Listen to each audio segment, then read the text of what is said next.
आइए आज के वीडियो में हम आमदनी से संबंधित कुछ बातें करें। मेरे कहने का मतलब है कि आखिर हम कौन सा आमदनी करें जिससे हमारा घर परिवार ज़्यादा रजगज में नहीं हो। मतलब एक अनुमान दिया जा रहा है कि ज़्यादा रजगज में नहीं हो, ज़्यादा चहल पहल में या ज़्यादा चकचक में ना जी पाए तो कम से कम घुटना ना टेक दे। यानी ऐसा दिन नहीं आए कि हम जितना काम कर रहे हो उससे ज़्यादा खर्चा हो पा रहा है, हम कैसे मेंटेनेंस कर पाएँ, कैसे भरपाई कर पाएँ, इतना सोचने पर मजबूर नहीं हूँ। तो आज हम कुछ आमदनी से संबंधित ये वीडियो रखने जा रहे हैं। मैं बताना चाहूँगा कि हमारा पिछला वीडियो जो निकला था उसमें दर्शाया गया था ज़ीरो, यानी एक के पहले यदि ज़ीरो हो तो एक सिर्फ एक ही रह जाता है, हमारा पिछला वीडियो था। और यदि यही जगह पर मतलब वही जगह पर एक के बाद यदि ज़ीरो दिया जाए तो उसका महत्व 10 गुना बढ़ जाता है। यानी यदि हम सिर्फ और सिर्फ खुद को ही पूंजी मान बैठते हैं और इसके बाद कहीं अगला कदम बढ़ाते हैं, घर में कुछ आधार लाने के लिए, जीने खाने के लिए, कुछ राशन लाने के लिए काम के रूप में निकलते हैं, तो हम एक मज़दूर रूपी होते हैं। और उस अवस्था में हम जिनके सामने झुकते हैं उनके सामने अपने आप को ज़ीरो मानते हैं। ऐसे जिनके यहाँ काम करने जाते हैं उन्हें हम मालिक कहते हैं और उनके सामने हम ज़ीरो रहते हैं, क्योंकि हमें डर होता है, अंदर से समझ-बूझ होता है कि इनके यहाँ काम कर रहे हैं तो हमसे कहीं ज़्यादा ये अच्छा खासा हैं, क्योंकि ये मालिक हैं। यानी इनकी ही आमदनी हम खा रहे हैं तो इनके सामने तो हमारी कोई औकात है नहीं, हम तो सिर्फ एक मज़दूर हैं, मेहनत करने वाले हैं या सिक्योरिटी गार्ड हैं। बात को समझ आ रहा है? और उस खर्च से हम घर परिवार नहीं चला पा रहे हैं, क्योंकि इस कलयुग में इतना खर्च बढ़ गया है कि आमदनी उसके सामने छोटा पड़ जा रहा है, फीका पड़ जा रहा है। बात समझ पा रहे हैं? तो आखिर हम कौन सा काम करें जिससे, बस आज का वीडियो में इतना कम से कम बतलाना चाहूँगा कि आखिर हम कौन सा काम करें जिससे हम बड़ा कंपनी के मालिक तो बन पाएँ या ना बन पाए, बात की बात है, पर फ़िलहाल हम अपना घर परिवार ज़रूर हँसाकर चला सकें। मतलब हमारा घर परिवार हँस सके, एक अच्छा ज़िंदगी कुछ न कुछ चल सके। उतना भी रोने का दिन नहीं आए, या ऐसा दिन नहीं आए जिससे ये सोचना पड़े हमें कि घर का खुद मेंटेनेंस कैसे कर पाए। ऐसा ना सोचना पड़े, कम से कम बराबर मेंटेनेंस चल सके, किन्हीं का उधार ना रहे हमारे ऊपर। ऐसा क्या करें? आइए जो भी हमारे पास अनुभव है वो रखने जा रहा हूँ। इससे पहले हम लोग 2 मिनट के लिए थोड़ा सा ऐसे लोगों पर चिंतन मंथन गहन करें, थोड़ा सा सोचने का प्रयास करें जो लोग अमीर हो चुके हैं या जो लोग अमीर बनते जा रहे हैं, जो लोग मालिक के रूप में जाने जाते हैं, थोड़ा सा उन पर नज़र डालें, प्रकाश डालें। तो ज़्यादातर इस कलयुग में ज़्यादातर आप देख पाएंगे, जान पाएंगे, पा पाएंगे कि वे लोग पाप का धनराशि कमाने में लगे हुए हैं। अब आपको बहुत बड़ा झटका लग रहा होगा, कुछ लोगों को तो लगता होगा कि जी हाँ यह जायज़ है तो कुछ लोगों को लगता होगा कि पाप का पैसा कमा रहे हैं। तो मैं बतलाना चाहूँगा कि जी हाँ, वे लोग पाप का ही पैसा कमा रहे हैं। यानी कहने का मतलब है कि खुद का, जैसे मान लिया कोई सिक्योरिटी गार्ड हो मिसाल तौर पर, तो सिक्योरिटी गार्ड को तो जो मिलता है वही मिलना है, लेकिन कहीं कहीं ऐसा गार्ड या कहीं कहीं ऐसे पद पे कुछ लोग कस्टमर लोग भी होते हैं जो लेबर के रूप में होता है, जिनके मालिक के अंतर्गत काम कर रहे होते हैं, तो उन्हें एक्स्ट्रा पेमेंट भी मिलता है और वो खुशीपूर्वक मिलता है, तो वो अपराध नहीं है, मगर वो एक्स्ट्रा पैसा ज़रूर है। जैसे कहीं गाड़ी का शोरूम है तो वहाँ पे कुछ मतलब लेबर लोग काम कर रहे हों, लेबर उनको नहीं कहा जाता, स्टाफ पे कहा जाता है, एक प्रकार से स्टाफ बोला जाता है कि मालिक के अंतर्गत ये स्टाफ हैं। तो वो जो गाड़ी धुलाई करते हैं तो उनका चार्ज मालिक की तरफ से तो पेमेंट मिलता ही मिलता है, अलग से कुछ लोग खुशनुमा के रूप में दे दिया करते हैं। बस मेरा इसी प्रकार से स्वीट होटल, मिठाई वाले होटल पर भी देखा जाता है कुछ एक्स्ट्रा दिया जाता है वगैरह वगैरह। ऐसे बहुत जगहों पर है जो खुशनुमा के रूप में कुछ दिया जाता है। पर कुछ दिया जाता है तो मान लिया जाए 100 रुपया मालिक देते हैं, मिसाल तौर पे मतलब अनुमान बदला 100 रुपया मालिक देते हैं, तो मुश्किल से खुशनुमा तौर पे इनको 20 रुपया मिलता होगा, यानी 120 रुपये का पेमेंट है। यानी कहने का मतलब है कि यदि 20,000 इनको मिलता होगा, 10,000 मिलता होगा, तो 10,000 मिलता होगा तो 1,000 इन लोग खुशनुमा के रूप में 1200 रुपया देते होंगे, मिसाल तौर पर समझ रहे हैं बात को। 10,000 मिलता होगा तो 1,000 इधर से मिलता होगा, या 1200 करूँ या 1500, तो वही 10 और 1,000 जोड़िए 11,000 साढ़े 11,000 यही लफ्ज़ सब पड़ा। और जिनका 20 मिलता होगा उनको 2,000 2,500 रुपया मतलब या खुशनुमा मिलता होगा मंथ में अलग से, जो निष्पाप हो, उसमें पाप नहीं है। तो वही मान लीजिए कि 20,000 इधर और 2,000 3,000 इधर मान लीजिए, या मुश्किल से आ रहा है तो 20-25 पड़ता होगा, ठीक है। तो यही करीब मिलता है। तो ये निष्पाप का पैसा हुआ, पाप का पैसा नहीं हुआ।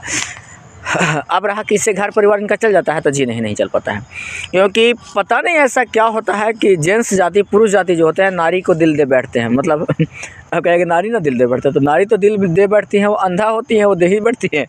नहीं, पुरुष राज धीरे धीरे बताना शुरू कर देते हैं कितना आमदनी है। कुछ लोग पुरुष छुपाते भी पैसे को और कुछ लोग बतला देते हैं। तो नारी करती क्या है, उसका फ़ायदा उठाती हैं नारी जाति। फ़ायदा क्या उठाती है, चलो मेरे पति देव का तो, या है ना, पति देव या पति जी जो भी कहा जाए, उनका आमदनी 20,000 है, तो बच्चे भी हमें अच्छे विद्यालय में पढ़ानी चाहिए, तो कुछ उधर खर्च 5,000 7,000 चला गया। और भाई साड़ी भी महंगी महंगी खरीदनी होगी, श्रृंगार वगैरह वगैरह वगैरह, तो उसमें 5,000 इधर कम से कम हर मंथ गायब किया गया, हर एक मंथ गायब कर दिया जा रहा था। 10,000 तैसे ही गायब हो गया। 5,000 उनका स्टैंडर्ड में चला गया, मेहमान उहमान आए तो उसमें चला गया 5,000, 15 हो गया, और 5,000 मायके या इलाज वगैरह मिला करके, बीच में बार बीमार वगैरह वगैरह कह करके राशन पानी ले करके बिस्तर, मतलब पैसा दिख पाता नहीं है। यानी आज के दौर में देखा जाए कि 2 रुपया पैसा ज़्यादा भी उधर हो रहा होगा पति देव का आमदनी, तो इधर नहीं हो पाता है, इधर लेडीज़ खींचने में लग जाती हैं। वही मंथ में 5,000 मुश्किल से लोग काट कपड़ के बचा लिए, तो हमें लगता है कि कुछ ज़्यादा ही हो जाएगा। नहीं तो कुछ जेंट्स भी अपना 2-3 हज़ार पर मंथ रखते होंगे अपने पास। बात को समझ रहे हैं? यानी मेरा कहना है कि कुल मिलाकर ईमानदारी का पैसा देखा जाए तो नहीं बच पाता है। बात को समझ पा रहे हैं? तो घर मेंटेनेंस नहीं चल पाता है। बीच में ऐसा आफत नौबत आता है खर्च के मतलब मुताबिक कि इनको मेंटेनेंस नहीं करना पड़ता है, नहीं कर पाते हैं ना, तो इनको खुद इन लोग को भी लोन लेना पड़ जाता है। देखा है, क्योंकि 20,000 इनका आमदनी होता है ना, तो हो सकता है कुछ लेडीज इशारा भी करती है, क्यों ना 4 व्हीलर खरीदा जाए, 4 चक्के की गाड़ी खरीदा जाए, 4 पहिए की गाड़ी खरीदा जाए। और खरीदवा लेते आपको तो इतना आता है 10-12 हज़ार, तो किस्त जाता ही है 15,000 पर आ जाएगा, ये वो हो जाएगा, मेंटेनेंस कर लेंगे, ऐसे वैसे समझा देते हैं। लेकिन आखिरकार कभी कभार पता चलता है कि इन्हीं की गाड़ी भी खिंचा जाती है उतना पेमेंट होने के बावजूद भी। बात समझ रहे हैं? तो ये तो रही यहाँ तक। अब आइए पाप रूपी एक्स्ट्रा धन। तो जो लोग स्टाफ लोग होते हैं, चाहे गवर्नमेंटल अब स्टाफ लोग हैं, तो उन लोग भी कुछ एक्स्ट्रा आमदनी करते हैं। या कुछ चमचा लोग होते हैं जो चमचागिरी वाला काम करते हैं, उन लोग भी एक्स्ट्रा इनकम आराम से कमा लेते हैं। इन लोग का एक अच्छा खासा इनकम हो जाता है। लेकिन ये पाप है, यह पाप रूपी है। इसीलिए देखेंगे कि बड़े घरानों में अक्सरा मतलब जो लोग पाप का पैसा कमाते हैं और उससे जो मतलब अमीर होते हैं, उनके घराने में अक्सरा बीमारी समाहित रहता है। उनके घर में बीमारी से परेशान रहते हैं, या कलेश संकट झंझलाहट झगड़ा वैर वगैरह इस तरह से चलता रहता है वगैरह ना, तो लड़ाई झगड़ा चलता रहता है। या कोई अपाहिज व्यक्ति उनके घर में ज़रूर मिलेंगे। इस तरह का नौबत देखने को मिलता है। ठीक है, तो इस तरह से मतलब स्टाफ का किन्हीं का नाम नहीं लेना चाहूँगा, गवर्नमेंटल नहीं प्राइवेट वाले भी बहुत सारे ऐसे हैं कि इस तरह से करते हैं। जो भी हो, तो इनकी ये हालातें हैं। ठीक है, एक्स्ट्रा आमदनी वाले। तो हमने क्या बोला कि एक्स्ट्रा कैसे इनकम कमाए जिससे घर परिवार खुशहाल रह सके। कभी हमने क्या बोला कि इन लोग को एक्स्ट्रा पैसा तो आता है, लेकिन इनका घर परिवार खुशहाल नहीं रह पाता। थोड़ा बहुत है, पर उससे कहीं ज़्यादा इन लोग दर्द में रहते हुए। आप शायद भापेंगे या ऐसा ज़िंदगी जिएंगे ना, तो आपको एहसास हो जाएगा। नहीं है विश्वास तो इस तरह का ज़िंदगी जी कर देखें, आप चैन से नहीं रहेंगे। पहली। दूसरी, अब आगे ध्यान दिया जाए कि कौन सा ऐसा आमदनी करें जिसमें हमारा पाप भी ना हो, पाप भी समाहित नहीं हो, और घर परिवार चला भी सके। तो जी हाँ, मैं बताना चाहूँगा कि लज्जा शर्म छोड़ दिया जाए, लज्जा शर्म छोड़ दिया जाए, और यदि भीख भी मांगा जाए तो वह भी पाप नहीं है। अब कहें कि पैर हाथ सही रहते भर में उसे भी धर्म विरुद्ध बताया गया है ना, धर्म के खिलाफ बताया गया है। क्योंकि जब पैर हाथ सलामत है तो भीख मांगने की क्या ज़रूरत है। भीख मांगना उनके लिए जायज़ माना गया है, उचित माना गया है जो असहाय हो, गूंगे, ना बहरे या विकलांग टाइप पे या अपाहिज टाइप पे किस तरह का हूँ, उनको वही व्यक्ति मांगे तो चल सकता है। तो अब बताइए कुछ लोग संत लोग क्यों मांगते हैं? तो संत लोग मांगते नहीं हैं, जोगी लोग वगैरह लोग मांगते हैं। तो जोगी लोग क्यों नहीं मांगते हैं? तो उन लोग का एक अलग परंपरा प्रथा के अनुसार मांगना होता है, उसके अनुसार वो जायज़ है, चलिए वो भी मान लिए हैं, ठीक है।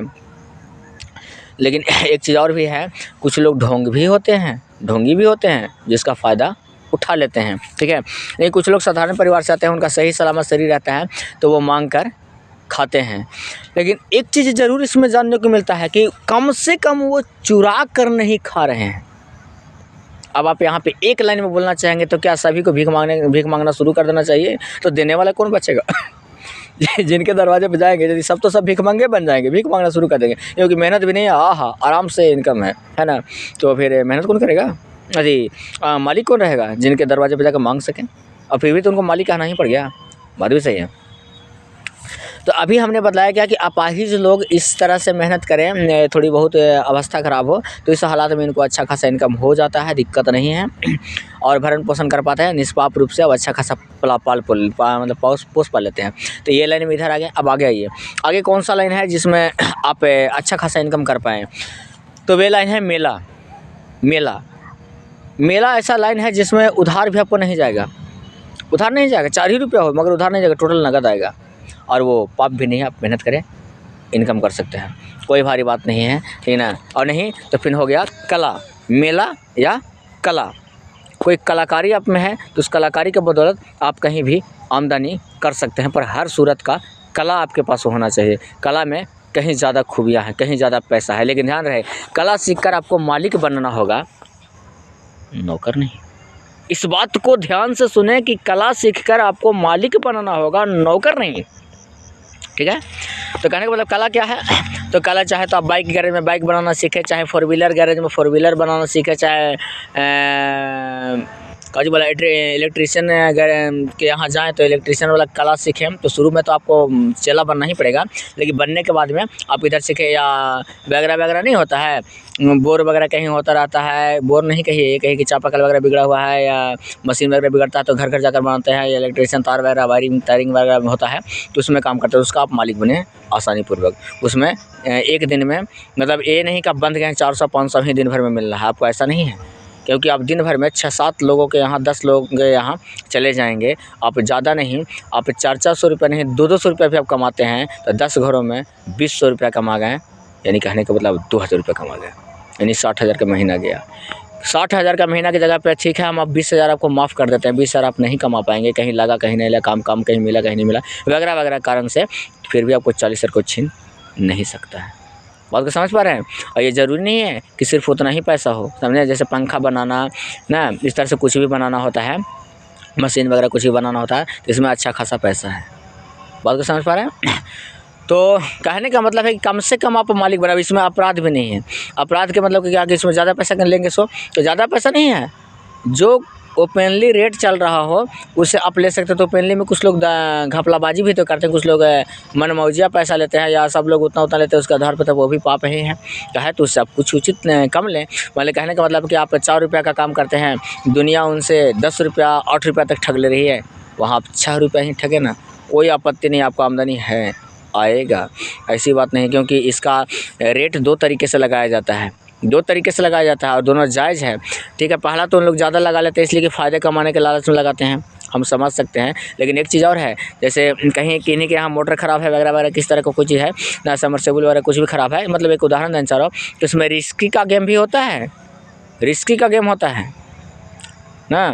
किस तरह के बिगड़ वगैरह तो दोबारा आपको बनाना होगा, कुछ पैसा मिलेगा कभी नहीं भी मिलेगा, दोबारा आपको बनाना होगा वहाँ पे, ठीक है। तो आप एक रिस्क का गेम खेल रहे हैं, कलाकारी एक रिस्क का गेम होता है, नहीं तो इमेज भी गिरता है फील्ड में, आपका वैल्यू गिर जाता है, आपका महत्व गिर जाता है ना, आप मान सम्मानित के लायक नहीं हो जाते हैं, नहीं रह जाते हैं। बात समझ रहे हैं? इसलिए यहाँ पे जायज़ है पैसा लेना। तो चलिए आज का वीडियो से आप लोग कुछ ज़रूर समझे होंगे, कुछ ज़रूर सीखे होंगे। तो मेरा कहना था क्या कि ऐसा करें कि कम से कम ज़्यादा अमीर नहीं बन पाएँ ना, ज़्यादा अमीर नहीं बन पाएँ तो कम से कम रोने का दिन नहीं मिले। तो ऐसा क्या करें, तो वो है मेला और कला, ये 2 लाइन है जिस बात से साथ साथ में अपराध पैसा भी नहीं है, यानी अपराध का पैसा भी नहीं है। तो आज का वीडियो बहुत लंबा हो रहा है, तो इतना समझने के लिए, बाकी जो होगा समझदारी हमें सूझबूझ कल भी बतलाएंगे। बहुत बहुत धन्यवाद।